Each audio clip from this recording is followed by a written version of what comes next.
आज हम जो है वो इलेक्ट्रोस्टैटिक्स और जो कूलम लॉ के बारे में कुछ बातें जो है डिस्कस करेंगे। और आखिर में जो है वो मैं आपको बताऊंगा कि कूलम लॉ से रिलेटेड जो कौन कौन से ऐसे क्वेश्चंस हैं जो पूछे जाते हैं इम्तिहान में। तो जो है वो वीडियो को आखिर तक देखिएगा। इलेक्ट्रो के जो लफ्ज़ी मतलब होता है वो चार्ज के होते हैं। उसके बाद लफ्ज़ है स्टैटिक्स। स्टैटिक्स का जो लफ्ज़ी मतलब होता है वो रेस्ट का होता है। ये फिज़िक्स की एक ब्रांच है जिसमें जो हम चार्जेस को स्टडी करते हैं और वो चार्जेस जो रेस्ट में हों। अब सवाल ये पैदा होता है कि चार्ज क्या होता है। देखिए, मैं चार्ज की अगर बेसिक डेफिनेशन बताना चाहूँ तो ये प्रॉपर्टी है।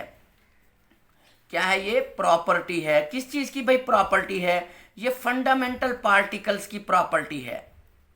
फंडामेंटल पार्टिकल्स की वो प्रॉपर्टी जिसके तहत वो एक दूसरे को या तो अट्रैक्ट करते हैं या फिर जो वो रिपेल करते हैं। देखिए, फंडामेंटल पार्टिकल्स, ये मैं बात कर रहा हूँ प्रोटॉन इलेक्ट्रॉन्स वगैरह की, ये या एक दूसरे को इस प्रॉपर्टी के तहत अट्रैक्ट करते हैं या फिर रिपेल करते हैं। तो इस प्रॉपर्टी को जो हम चार्ज कहते हैं। अगर तो सिमिलर चार्जेस होंगे तो फिर वो एक दूसरे को क्या करेंगे? रिपेल करेंगे। और अगर जो है वो डिफरेंट चार्जेस होंगे तो वो एक दूसरे को अट्रैक्ट करते हैं। एक और बात आपको बता चलूं कि इलेक्ट्रिक फोर्स क्या है। इलेक्ट्रिक फोर्स को जो वो डिस्कस कर देता हूं कि इलेक्ट्रिक फोर्स क्या है। देखिए, मैं आपको एक बात बताऊं। ये देखें, एटम है। एटम के फर्ज किया, ये देखिए, ये दो हिस्से होते हैं मेजर जिसे आप डिस्कस करते रहते हैं। एक जो है हिस्सा होता है जिसे आप जो है वो न्यूक्लियस कहते हैं। इसके अंदर जो न्यूट्रॉन और प्रोटॉन पाए जाते हैं। इसके बाहर वाले शेल्स होते हैं। बाहर वाले शेल्स में जो है वो आमतौर पर हमारे पास इलेक्ट्रॉन जो वो रिवॉल्व कर रहे होते हैं। देखिए, इलेक्ट्रॉन्स अपनी जगह को कतई नहीं छोड़ते, जो वो शेल्स में ही मूव करते रहते हैं। न्यूट्रॉन और प्रोटॉन भी अपनी जगह को नहीं छोड़ते, न्यूक्लियस के अंदर रहते हैं। ये अब साफ जरा कोई ना कोई फोर्स तो होगी जो इन्हें इनके इन मकामात पर होल्ड करती होगी। अब एक और बात भी कि ये अपनी जगह पर रहेंगे तो एटम और मॉलिक्यूल का कंसेप्ट जो वो रहेगा।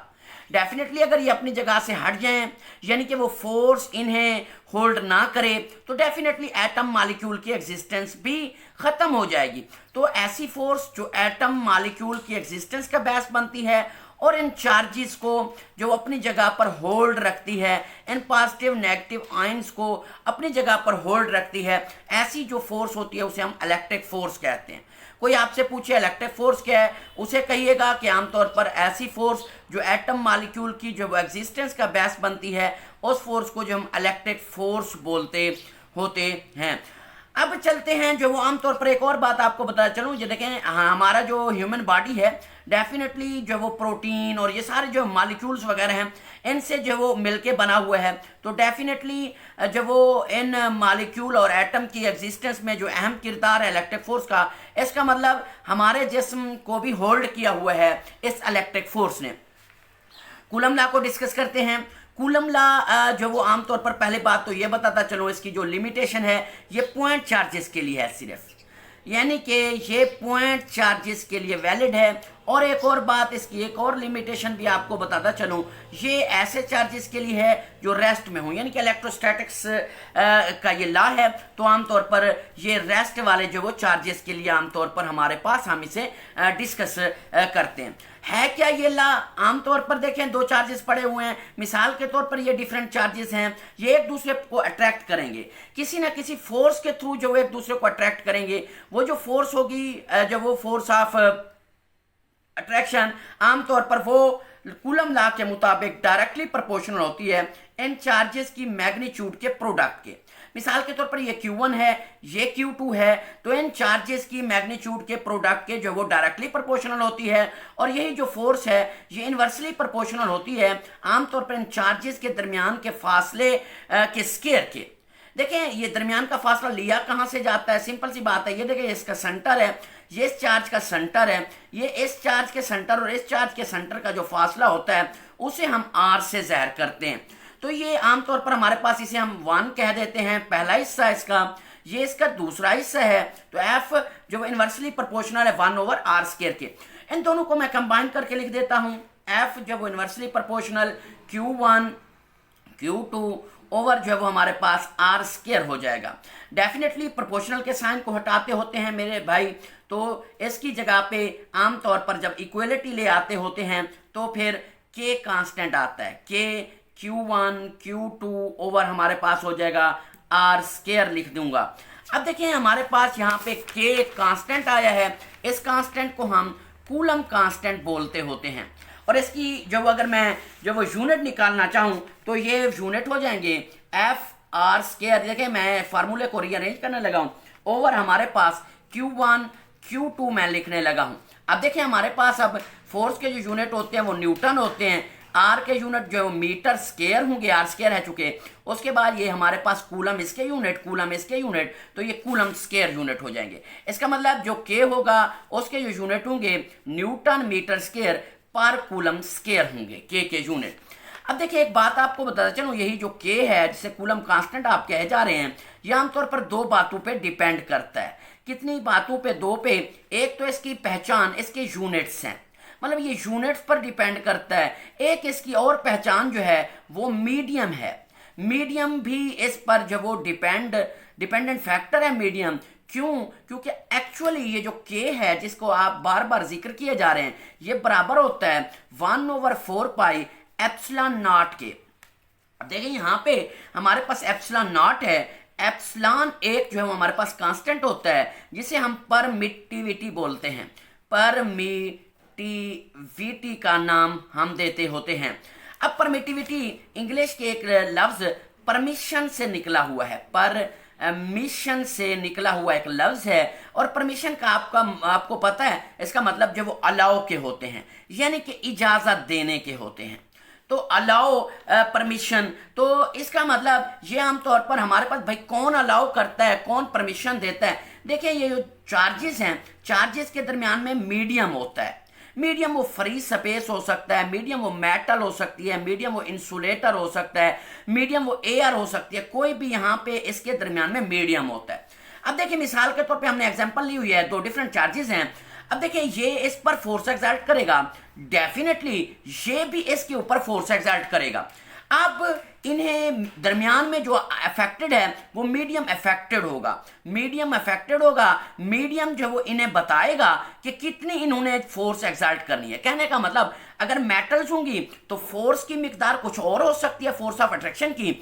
और जब वो अगर इंसुलेटर होंगी, फोर्स ऑफ अट्रैक्शन रिपल्शन जो वो कुछ और हो सकती है, फ्री स्पेस के। तो कहने का मतलब ये आमतौर पर जो हमारे पास एप्सिलॉन है, ये परमिटिविटी, ये एबिलिटी है। भाई किस चीज़ की एबिलिटी? ये मीडियम की एबिलिटी है, ये मीडियम की एबिलिटी है। ये मीडियम अलाउ करता है, इजाज़त देता है। किन्हें अलाउ करता है? चार्जेस को अलाउ करता है। चार्जेस को अलाउ करता है, किस चीज की अलाउ करता है कि उन्होंने कितनी फोर्स ऑफ अट्रैक्शन और रिपल्शन अप्लाई करनी है एक दूसरे पर।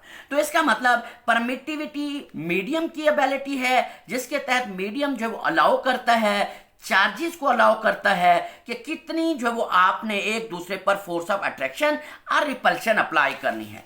ये जो आमतौर पर हमारे पास एप्सिलॉन नॉट लिखा हुआ है, epsilon not permittivity of free space है। इसकी जो वैल्यू होती है, कांस्टेंट वैल्यू, वो बराबर होती है 8.85 cross 10 raise to power minus हमारे पास जो वो 12 होती है। तो हमारे पास ये एक और बात आपको बताता चलूं, यहाँ पे देखिए हमारे पास जो मैंने फार्मूला लिखा हुआ है, के और एप्सिलॉन नॉट एक दूसरे के रेसिप्रोकल हैं।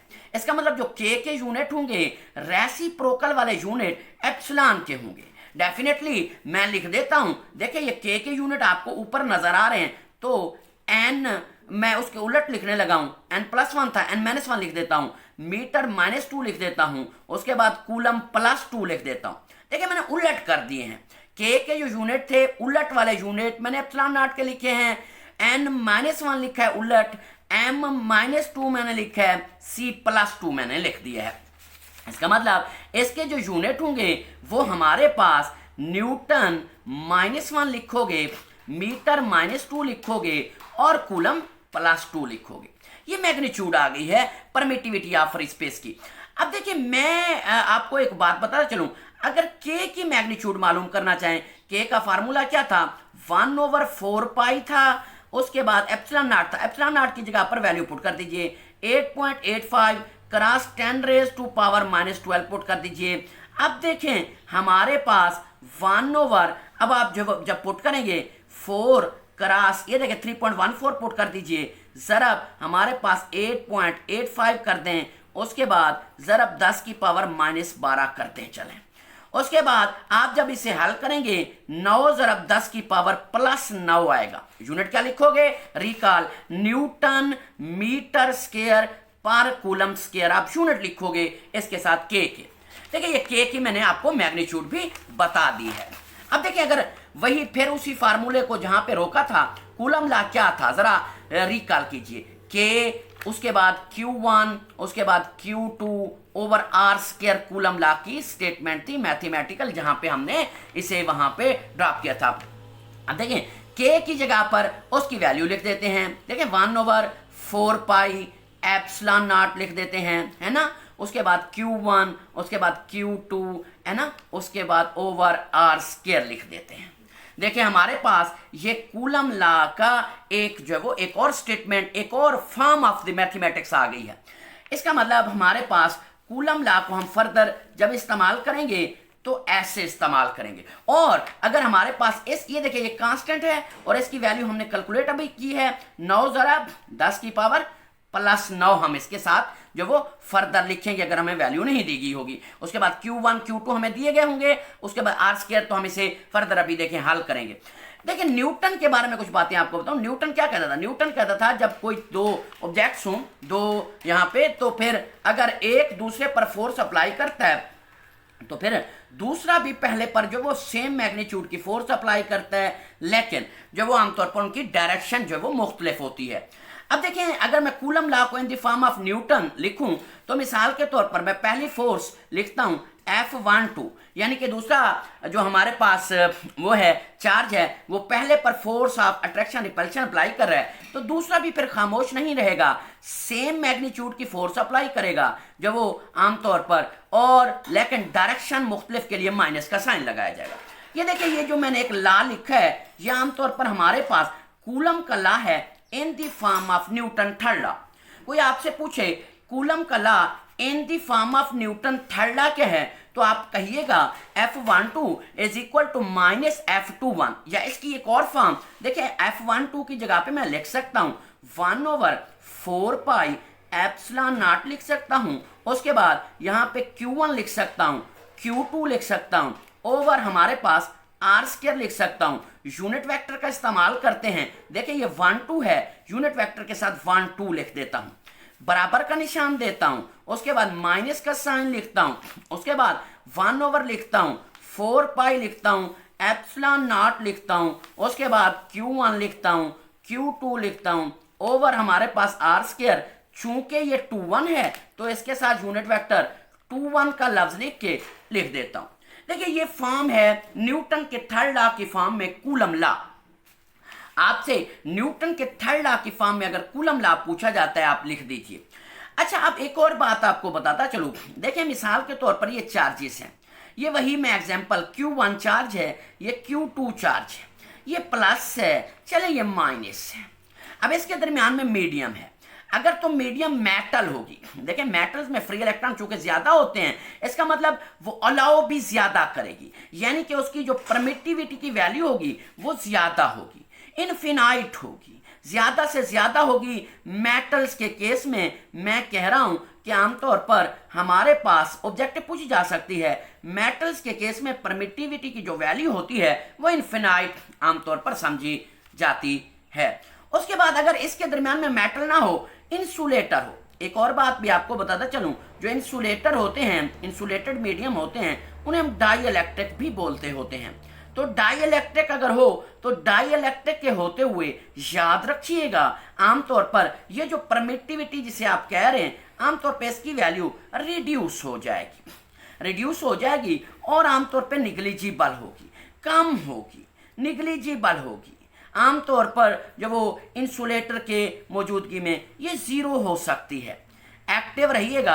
आमतौर पर मैं एक और बात आपको बताता चलूं, अगर यही इंसुलेटर रखा हुआ है आपने, दरमियान में दो चार्जेस हैं, आमतौर पर ये जो परमिटिविटी जिसे आप कह रहे हैं रिड्यूस्ड परमिटिविटी, आमतौर पर इस परमिटिविटी को रिलेटिव परमिटिविटी भी बोलते हैं। मतलब जब जो वो आमतौर पर दरमियान में हम डाइलेक्ट्रिक मीडियम रखते हैं तो उस वक्त की जो परमिटिविटी होती है उसे हम एप्सिलॉन आर से ज़ाहिर करते हैं, और एप्सिलॉन आर आमतौर पर रिलेटिव परमिटिविटी कहलाता है।